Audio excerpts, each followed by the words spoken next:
ఎవరు అధికారంలోకి వచ్చినా కూడా చీప్ లిక్కరు మద్యపానాన్ని నమ్ముకునే బతుకుదామని చూస్తున్నారు రాష్ట్ర ప్రభుత్వాలు ముఖ్యంగా. సో అది ప్రభుత్వానికి ఆదాయ వనరుగా ఉన్నది. 35,000 కోట్ల నుంచి 40,000 కోట్లు తెలంగాణ రాష్ట్ర ప్రభుత్వానికి ఆదాయం వస్తూ ఉంది. అంటే ₹1 తెలంగాణ రాష్ట్ర ప్రభుత్వానికి ఆదాయం వస్తుంటే 13 నుంచి 17 రూపాయలు 20 రూపాయలు అదనంగా ఖర్చు అవుతున్నటువంటి నేపథ్యాన్ని మనం చూస్తూ ఉన్నాం. సో ప్రభుత్వ ఐక్యానికి ఆదాయ వనరుగా అయితే ఎట్లా ఉన్నదో, ఈ ప్రభుత్వ ఆదాయ వనరుకు సంబంధించి ఆదాయంగా చూస్తున్నప్పుడు ప్రజలకు సంబంధించి అదొక గుదిబండగా తయారైంది. వాళ్ళ జీవితాలని సర్వనాశనం చేస్తుంది. మీరు వితంతు పెన్షన్ తీసుకునేటువంటి వాళ్ళలో 90% మంది దాకా వాళ్ళే ఉంటున్నారు. మద్యపానం తాగినటువంటి కుటుంబాల భార్యలు ఆడబిడ్డలే అనేది నేను చెప్పదలుచుకున్నాను. సో ఇది పరిస్థితి పెద్దలారా మిత్రులారా. సో దీని మీద ఆల్కహాల్ డీడక్షన్ సెంటర్స్ పెట్టండి.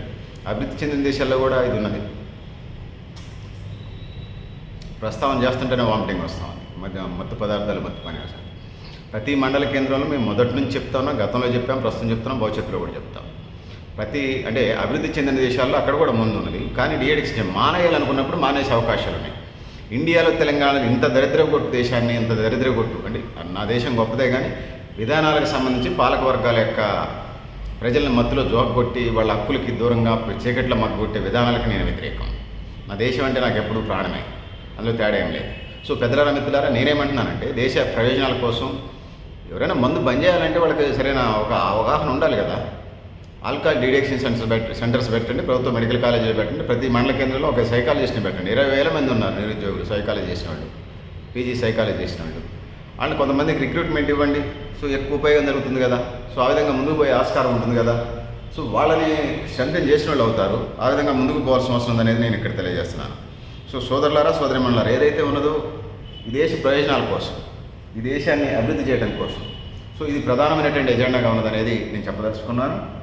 సో మత్తు పానీయాలతోని, మత్తు పదార్థాలతోని రాష్ట్రాన్ని అభివృద్ధి చేద్దాం, రాష్ట్రాన్ని నడిపిద్దాం అనేది అది ఆటవిక లేకపోతే అనాగరికమైనటువంటి విధి విధానాలు తప్పితే మరొకటి కాదనేది ఇక్కడ నేను తెలియజేస్తా ఉన్నాను.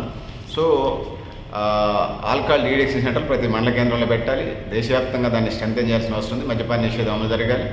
అది లేకుండా అది ఇంకా అనేక వ్యాపకాలు ఉన్నాయి. కళలు ఉన్నాయి, క్రీడలు ఉన్నాయి, గేమ్స్ అండ్ స్పోర్ట్స్ ఉన్నాయి, ఇంకా సోషల్ వర్క్ ఉన్నది. అనేక జీవరాశులు కనుక్కోవాల్సిన, అనేక వృక్షాతులు కనుక్కోవాల్సినవి, ప్రకృతిని కంట్రోల్లో తెచ్చుకోవాల్సినవి అనేక ఇన్నోవేషన్స్ ఉన్నాయి ఈ దేశంలో. కోట్లాది రూపాయలు, కోట్లాది ఇన్నోవేషన్స్ ఉన్నాయి, కోట్లాది కనుక్కోవాల్సినవి ఉన్నాయి. చాలా వ్యాక్సిన్స్ కనుక్కోవాల్సినవి ఉన్నాయి. చాలామంది పాము కాటుకు కూడా చనిపోతున్నారు. ఆర్ఎంపీ డాక్టర్ లేకపోతే లోకల్ నర్సు ఇంజెక్షన్ చేస్తే తగ్గిపోయేంత టెక్నాలజీ కనుక్కున్న పాము కాటుకి తేలిగాటుకు చచ్చిపోతున్నారు. అలాంటి వ్యాక్సిన్లు కనుక్కున్నవి కూడా ఉన్నాయి భవిష్యత్తులో. చాలా ఉన్నాయి. సో మత్తులో జాబ్ కొట్టి దేశాన్ని మగ్గొడతా ఉన్నారు. ఇది అంత మంచిది కాదు. తాగే బడులకి సంబంధించి వచ్చినప్పుడు అది మానేసే వ్యవస్థను కూడా దాన్ని పెట్టాల్సిన అది అభివృద్ధి కదా. అంటే ఆ విధంగా ముందుకు పోవాల్సిన అవసరం ఉందని తెలియజేసుకుంటాను. సో సోదరులారా, సోదరిమణులారా, క్లైమాక్స్లో నేను మరిన్ని పరిష్కారాలు చెప్పే ప్రయత్నం చేస్తాను. సబ్జెక్ట్ని నేను కొనసాగిస్తున్నాను. సోదరులారా, సోదరిమణులారా, అంటే ప్రభుత్వ లెక్కల ప్రకారం 100కి 60% మంది మద్యపాన ప్రియులే ఉన్నారట, తాగుబోతులు. వీళ్ళని బయటికి తీసుకురావాల్సినటువంటి బాధ్యత అవసరం ఉంది. అంటే నీళ్లు ఉంటాయి, త్రాగునీరు ఉండదు. ఫ్లోరైడ్, ఇతర బ్యాక్టీరియా వైరస్ లేనటువంటి నీళ్లు ఉండవు. సో ప్రతి గ్రామాన్ని మనం చూసుకున్నప్పుడు బెల్ట్ షాప్ లేని, మద్యం లేని ఊరిని మనం చూడలేము. కానీ మంచినీళ్ళు, త్రాగునీరు లేనటువంటి గ్రామాలు ఇప్పటికీ స్వతంత్రం వచ్చిన సంవత్సరం ఉంది. 100కి 60% అన్నారు. ఇది ఇంకెక్కువ ఉంటుంది. సో ఆ విధంగా ఉన్నది పరిస్థితి. సో రేట్లు పెంచితే మద్యపానం తాగేవాళ్ళు తగ్గుతారు. కానీ రేట్లు తగ్గించాలని చెప్పేసి కొన్ని విప్లవకర పార్టీలు కూడా చేస్తుంటే చాలా కామెడీగా ఉన్నది. ఎటుపోతున్నాయి ఈ పార్టీలు అనేది. సో డీఎడిక్షన్ సెంటర్స్ పెట్టాలి చోట మద్యం రేట్లు తగ్గించాలి. కాంట్రాక్టులు మీద, మందు కంపెనీల మీద ధర్నా చేసే పరిస్థితికి వచ్చారు. టీచర్ ఛాయిస్ అట, డాక్టర్ ఛాయిస్, మందు కంపెనీల పేర్లు ఆల్కహాల్కి సంబంధించి teacher choice, doctor choice, advocate choice, officer choice ఇవి పెడతారండి. వాళ్ళు కనీసం సిగ్గు కూడా లేదా వాళ్ళ విభాగాల వాళ్ళు. కనీసం కొంతమంది అయినా దాని మీద ఒక కేసు అన్న వేయచ్చు కదా. ఉపాధ్యాయ సంఘాలు టీచర్ ఛాయిస్ అని పెడితే కనీసం ఒక కేసు అన్న ఎప్పుడు టీఏలు డిఏలే. కనీసం ఇదే సామాజిక అభివృద్ధి. అందరూ కాదు, చాలామంది నాకు తెలిసిన వాళ్ళు చాలామంది ఉద్యమకారులు ఉన్నారు. ఆ విధంగా ముందుకు పోతున్నారని తెలియజేస్తున్నాను. సోదరులారా, సోదరిమణులారా, నాకు ఒక ఆయన చెప్తున్నాడు, మద్యం వ్యాపారం అంటే కోడిగుడ్ల వ్యాపారం, బంగారు బాతుగుడ్డట, రోజు ఒక గుడ్డు పెట్టిందట. సో మామూలు బెడ్ షాపులలో కూడా బిల్డింగ్లు కడతా ఉన్నారు. సో ఇది పరిస్థితి. ఒక హాస్పిటల్ పెట్టారంటే అది ఎక్కువ మందిని ఆరోగ్యవంతులు చేసి పంపిస్తే సంతోషించాలి. కానీ బెల్ట్ షాపులు ఎటువైపు తీసిపోతున్నాయి అనేది మనకు ప్రధానమైనటువంటి సమస్యగా ఉన్నది. ఆ విధంగా దీన్ని పరిష్కారం చేయాల్సిన అవసరం ఉంది. ఆల్కహాల్ డిడక్షన్ సెంటర్స్ ప్రతి నియోజకవర్గ కేంద్రంలో, అది మండల కేంద్రంలో పెట్టండి.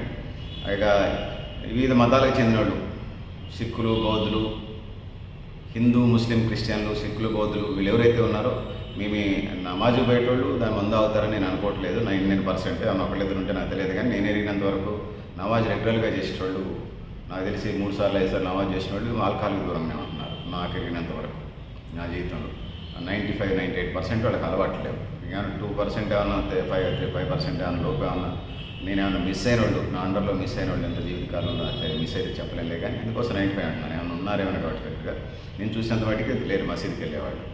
సో దాన్ని స్వీకరించరు. సో క్రిస్టియన్ కూడా చర్చ్కి వెళ్ళేవాళ్ళు, సిస్టమేటిక్గా వెళ్ళేవాళ్ళు భావిస్తున్నాను. సో అవి కూడా మాల్లో ఉన్నాయి. ఆ విధంగా ముందుకు వెళ్ళాల్సిన అవసరం ఉంది. జీసస్ క్రైస్ట్ మాల్ కూడా హిందూ మతానికి సంబంధించి వచ్చినప్పుడు ఏ మాల వేసుకున్నా 3 నెలలకు పైగా వేసుకోమని చెప్తున్నాను. ఏ మతానికి సంబంధించిన మాల వేసుకున్నా. అయ్యప్ప మాల ఉంది, పెనగంచిపల్లి తిరుపతి మాల ఉంది, విజయవాడ కనకదుర్గం మాల ఉంది, అయోధ్య రామాలయం మాల కూడా స్టార్ట్ అవుతుంది. భద్రాద్రి రాముల వారి మాలలు ఉన్నాయి. అదేవిధంగా తిరుపతి వెంకటేశ్వర స్వామి మాలలు ఉన్నాయి, విజయవాడ కనకదుర్గం మాలలు ఉన్నాయి. అది నెల నుంచి 3 నెలలు 6 నెలల దాకా కూడా వేసుకోవచ్చు. ఆ విధంగా దీక్షలో ఉన్నప్పుడు మత్తు పదార్థాలు, మత్తు పైన చెడు అలవాట్లు వాటికి దూరంగా ఉంటారు కాబట్టి ఆ విధంగా మాలలు వేసుకోమంటున్నాం. సో ఆ విధంగా ముందుకు పోవాల్సిన అవసరం ఉందని తెలియజేస్తూ, పెద్దలారా, మిత్రులారా, ఇది ఆల్కహాల్ డిడక్షన్ సెంటర్స్ మాత్రమే శాశ్వత పరిష్కారం. ఇది నిరంతర ప్రక్రియ.